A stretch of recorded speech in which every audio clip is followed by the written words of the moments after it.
Heureux de vous retrouver, heureux de vous accueillir pour ce nouveau numéro de kiosque. Nous avons choisi cette semaine de délocaliser cette émission et nous sommes venus en Belgique, l'un des pays de l'Union européenne, qui vient de vivre une sorte de séisme politique. Voici quelques jours, des élections générales ont permis à un parti indépendantiste, un parti nationaliste flamand, de remporter près de 30% des élections. Autant dire que l'on reparle beaucoup ici d'un possible éclatement, d'une évaporation. C'est le terme utilisé, d'une évaporation de la Belgique. Ce scénario est-il possible?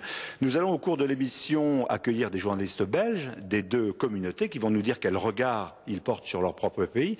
Et puis nous recevrons également des correspondants de la presse internationale qui, depuis le monde entier, sont venus voir quelle était la situation réelle de ce pays.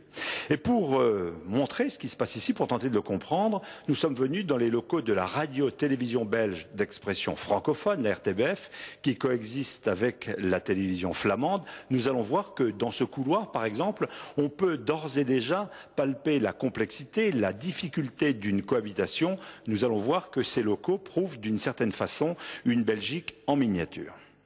Au cœur de Bruxelles, voici le siège de la VRT, la radio-télévision publique flamande. Et voici à présent celui de son homologue francophone, la RTBF. Non, vous ne rêvez pas, vous êtes bel et bien au même endroit. Les radios-télé publiques flamandes et francophones partagent le même bâtiment, une aile pour chacun, avec au centre un grand couloir commun. Et alors on fait comment quand on doit remplacer une lampe? Ça veut dire que ça c'est la VRT qui doit la remplacer et ça c'est la RTBF? En pratique, c'est comme ça, mais en théorie, c'est la moitié du tube néon pris en charge par la RTBF et la moitié du tube néon, 50-50, en copropriété et en indivision, pris en charge par la RTBF. De chaque côté du couloir, chacun travaille en pleine autonomie.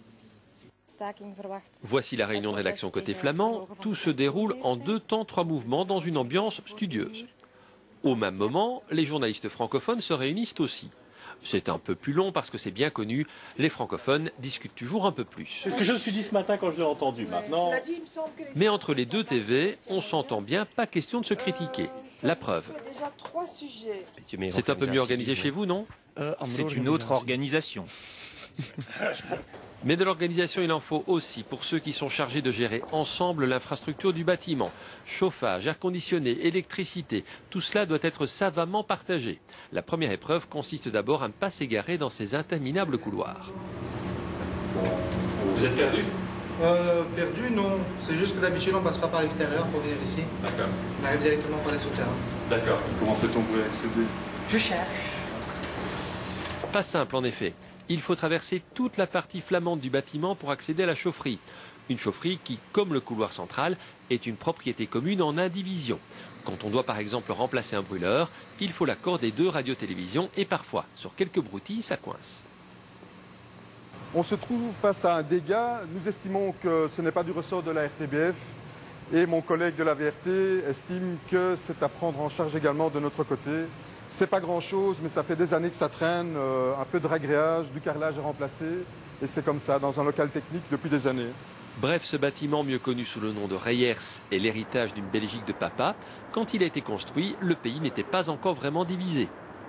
Le bâtiment de Reyers est peut-être la formulation architecturale de l'ancienne Belgique, avec 2 parties et au milieu une sorte de frontière avec une passerelle. Il reste une passerelle. Et jusqu'à nouvel ordre, il n'est pas question de tracer une ligne de démarcation au milieu de cette passerelle. Qui donc a dit que tout allait mal en Belgique? Alors je vous retrouve à